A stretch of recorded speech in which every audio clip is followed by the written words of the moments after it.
Good morning friends. आज की class में हम परिमेय संख्याओं को संख्या रेखा में निरूपण करने की सीखेंगे और उसके साथ साथ कौन सी परिमेय संख्या छोटी है और कौन सी परिमेय संख्या बड़ी है इसके बारे में भी चर्चा करने वाले हैं। तो चलिए शुरू करते हैं। परिमेय संख्याओं का संख्या रेखा में निरूपण।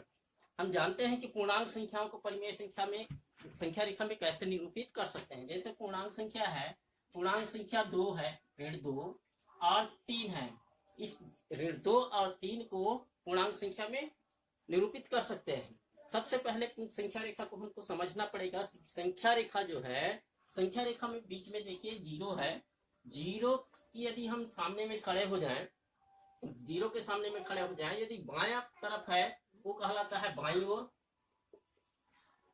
और राइट साइड की ओर जो है ये है दाईं ओर है। तो देखिए संख्या रेखा में शून्य के दाईं ओर जो है धनात्मक संख्याएं होती है और शून्य के बाईं ओर जो है ऋणात्मक संख्या होता है। और हम जानते हैं कि धनात्मक संख्या जो है ऋणात्मक संख्याओं से बड़ी होती है, अर्थात ऋणात्मक संख्या धनात्मक संख्या छोटी और धनात्मक संख्या जो है बड़ी होती है। तो हम जब भी देखेंगे कि यदि ऋणात्मक संख्याएं हैं, ऋणात्मक परिमेय संख्या है, तो शून्य की दाईं ओर बाईं ओर जाएंगे और धनात्मक संख्याएं हैं तो दाईं ओर जाएंगे। जैसे ऋण 2 है, ऋण जो है शून्य से की है बाईं ओर है, ये क्या हो गया ऋण 2। और 3 देखेंगे तो 3 धनात्मक संख्या है, तो धनात्मक संख्या या कहाँ पे है ये 3। इस तरह से हम पूर्णांक संख्या को हम संख्या रेखा में आसानी से निरूपित कर सकते हैं। और यदि इसी को मान लिया जाए ऋण 2/1 कर दिया जाए और 3/1 कर दिया जाए तो इसकी स्थान कहाँ पे होगी। देखिए जिस भी परिमेय संख्या, ये क्या बन गया, एक परिमेय संख्या बन गया। जिस परिमेय संख्या में हर यदि 1 है, हर यदि 1 है तो वह उसका पूर्णांक संख्या का मान वही मान होता है। जैसे हर 1 है तो हर का यहाँ पे वैल्यू नहीं है, इसका मान कितना आएगा 3 ही आएगा। तो 3 का स्थान कहाँ पे है, यहाँ पे है। इधर भी ऋण 2/1 है, यहाँ पर भी ये हर को हटा दिया जाए, ऋण 1 है, इसका मान कितना हो जाएगा ऋण 2। तो ऋण 2 होगा तो ऋण 2 का मान कहाँ पे है, यहाँ पे है। तो इस तरह से जब भी यदि संख्या रेखा में हर का मान जो है 1 है, 1 रहेगा तो वह पूर्णांक संख्या के बराबर ही होता है। दूसरा बात है, यदि हर जो है नहीं है, 1 के सिवाय दूसरा है, जैसे हर जो है 7/3 है, 7/3 है, तो ये हर जो है 1 नहीं है तो पूर्णांक संख्या के बराबर नहीं होगा। तो जितना भी हर रहता है उसको हम क्या करते हैं, एक इकाई को उतने भाग में डिवाइड करते हैं। संख्या रेखा है ये, एक इकाई को क्या करेंगे, उतने भाग में डिवाइड करेंगे। जैसे ये 3 है हर में, तो 1 को कितने भाग में डिवाइड करेंगे, 3 भाग में, 1 2 और ये 3 भाग में डिवाइड कर दिए। दूसरा भी हम क्या करेंगे, चूंकि ये मिश्र भिन्न है, ये जो है मिश्र परिमेय संख्या है, इसको यदि हम मिश्र भिन्न में बदलेंगे तो क्या हो जाएगा, 3 का भाग दीजिए, 3 दूने 6 और बचा कितना 1। तो ये क्या हो जाएगा 2 सही 1/3। कितना होगा 2 सही 1/3। तो 7 स्थान तक पहुंचना है तो दूसरे को भी क्या करेंगे, 3 भाग में बांटेंगे, 1 2 3। और 3 को भी क्या करेंगे, 3 भाग में बांटेंगे, 1 2 3। पहला विधि कर सकते हैं, यहाँ 0 से हम गिनेंगे, 1 2 3 4 5 6 7। ये क्या हुआ 7/3 का मान है। ये जो है 7/3 का मान है, या ये कितने के बराबर है, 2 सही 1/3 के बराबर। देखिए ये यहाँ से यहाँ तक कितना हो गया, 1 और ये 2 हो गया। उसके बाद तीसरे स्थान को देखिए, 1 सही 3, ये 2 और 3 के बीच का कितने भाग लिए, 1 भाग लिए, तो कितना हो गया 1 सही 1/3 हो गया। ये 2 और 1/3, तो 2 सही 1/3 जो है ये मान। तो हम क्लियर करते हैं कि यदि उचित भिन्न है, उचित भिन्न दिया है, जैसे 4/5, 4/5 दिया है, तो क्या करेंगे, एक इकाई को ही हम कितने भाग में बांटेंगे, 5 भाग में बांटेंगे, 1 2 3 4 और ये 5। तो पहला मान कितना हो जाएगा 1/5, दूसरा मान क्या होगा 2/5, तीसरा मान 3/5 और चौथा क्या हो जाएगा 4/5 और छठवां पांचवा जो है 5/5 अर्थात कितना 1। इस तरह से हम क्या करेंगे दर्शा सकते हैं। उसी तरह से ऋणात्मक संख्याओं को भी इस तरह दर्शा सकते हैं। मान लीजिए ऋणात्मक संख्या दिया है 6/8, ऋण 6/8, ऋण 6/8 दिया है तो हर में कितना दिया है 8 है। तो एक इकाई को ही हम क्या करेंगे 8 भागों में डिवाइड करेंगे। ये -1 है तो इसको 8 भागों में डिवाइड करेंगे 1 2 3 4 5 6 7 और ये 8।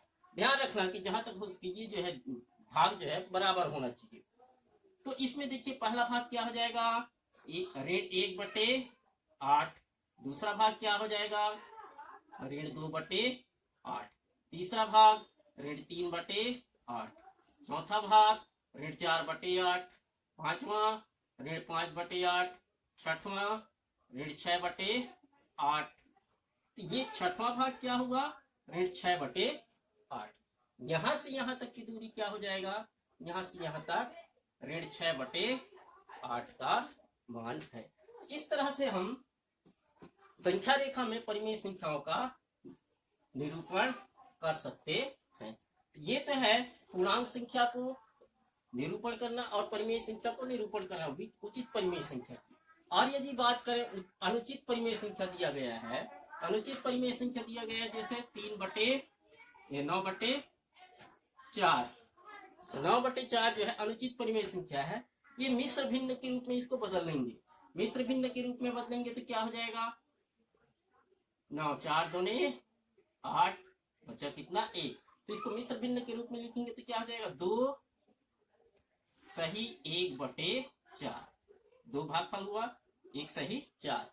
तो हमारा मान क्या है ये पूर्ण है, हमारा पूरा है लेना पड़ेगा, 2 को पूरा है और तीसरा भाग तीसरे में का क्या होगा 1/4 लेना पड़ेगा। तो ये 0 है 1 2 और ये 3। क्या करेंगे पूरा 2 लेंगे यहां तक और तीसरे को 2 और 3 को क्या करेंगे 4 भाग में डिवाइड करेंगे 1 2 3 और ये 4। इसमें का कितने भाग लेंगे 1 भाग 1/4। तो ये आगे में कितना है 2 है, 2 सही 1/4 कौन सा होगा ये 2 सही 1/4। इसी तरह से या दूसरे भाग में इसी को या दूसरे तरीके से करें तो पहले को कितने भाग में बांटेंगे 4 भाग में, दूसरे को भी कितने भाग में 4 भाग में बांट दीजिए 1 2 3 4 1 2 3 और ये 4। तो शून्य से गिनेंगे 1 2 3 4 5 6 7 8 9 कितना हो गया 9/4। क्लियर है। या तो हम मिश्र भिन्न के रूप में करेंगे तो हमको आसानी होगी या फिर ऐसे ही करेंगे तो हमको शुरू से क्या करना पड़ेगा लिखना पड़ेगा। इसी तरह से हम ऋणात्मक संख्याओं को भी क्या करेंगे परिमेय संख्या में निरूपण संख्या रेखा में निरूपण कर सकते हैं। ऋण 4/2, ऋण 4/2 ये भी मिश्र भिन्न है, अनुचित भिन्न है। अनुचित भिन्न को मिश्र भिन्न में बदल देंगे या फिर नहीं बदलते हैं तो क्या करेंगे हमको समझ में आ रहा है कि ये जो है अनुचित भिन्न है तो कितना भाग होगा एक जो है नीचे में कितना है 2 है, 2 भाग होगा तो 1 और 2, ये भी 1 और 2 तो 1 2 3 4 ये जो है कितना होगा ऋण 4/2। देख लीजिए 2 में ही आएगा 2 1 कम 2 2 दूने 4 कितना आया मान ऋण 2 पे ही आया ना। क्लियर है। इसी तरह से और देखते हैं ऋण 7/3, ऋण 7/3 है। इसको मिश्र संख्या रेखा में प्रदर्शित करेंगे, संख्या रेखा में प्रदर्शित करेंगे तो कितना हो जाएगा इसका मिश्र भिन्न निकालेंगे तो 3 दूने 6 और 1 2 सही 1/3, 2 सही 1/3 आएगा। इसको संख्या रेखा में निकालेंगे, संख्या रेखा में दर्शाएंगे तो क्या हो जाएगा ये धनात्मक 0 ऋण 1 और ऋण 2 और ये क्या हो जाएगा ऋण 3। पहला लेंगे दूसरा लेंगे ऋण 2 हो गया। ऋण 2 के बाद 2 और 3 को क्या करेंगे, 3 भाग में डिवाइड करेंगे, 1 2 3, और ये क्या होगा 1/3, ऋण 1/3। आगे में कितना है, ऋण 2 है, तो ये क्या हो जाएगा, ऋण 2 सही 1/3। इस तरह से हम क्या कर सकते हैं, संख्या रेखा पर परिमेय संख्याओं को, उचित परिमेय संख्या हो या अनुचित परिमेय संख्या हो, उसको हम निरूपण कर सकते हैं। अब इसमें संख्या रेखा में हम छोटा और बड़ा का भी पहचान कर सकते हैं। देखिए, यदि धनात्मक होगा परिमेय संख्या और एक ऋणात्मक होगा, तो धनात्मक ही हमेशा क्या होगा, बड़ा होगा। जैसे ऋण 4/2 है और धन 4/2 है, तो कौन बड़ा होगा, ये धनात्मक है, ये क्या होगा, बड़ा होगा। और यदि दे दिया जाए ऋण 4/2 और ऋण 3/2 है, अब दोनों क्या है, ऋणात्मक है, दोनों ऋणात्मक है, दोनों का हर क्या है, बराबर है। तो यदि हर बराबर होगा तो क्या होगा, हल करके देखते हैं। इसका मान कितना आएगा, देखिए ऋण 2, इसका मान क्या है, ये मिश्र भिन्न है, मिश्र भिन्न में बदलेंगे इसको अनुचित भिन्न को, तो क्या हो जाएगा, 3 का भाग दीजिए, 2 का भाग दीजिए, 2 1 कम 2, बचा कितना है, 1 सही 1/2 होगा। ऋण 1 सही 1/2 होगा, तो ऋण 1 सही 1/2 बड़ा है कि ऋण 2 बड़ा है। अब इसमें संख्या रेखा में देखते हैं, देखेंगे कि यदि शून्य से दाईं ओर जाती है तो हमेशा संख्या क्या होती जाती है, संख्या का मान बढ़ती जाती है, और शून्य के बाईं ओर जैसे ही जाएगी हमेशा संख्या का मान क्या होती जाती है, घटती जाती है। ये दोनों को जो है हम संख्या रेखा में निरूपित करते हैं। संख्या रेखा है ये 0 और ऋण 1 और ये है ऋण 2।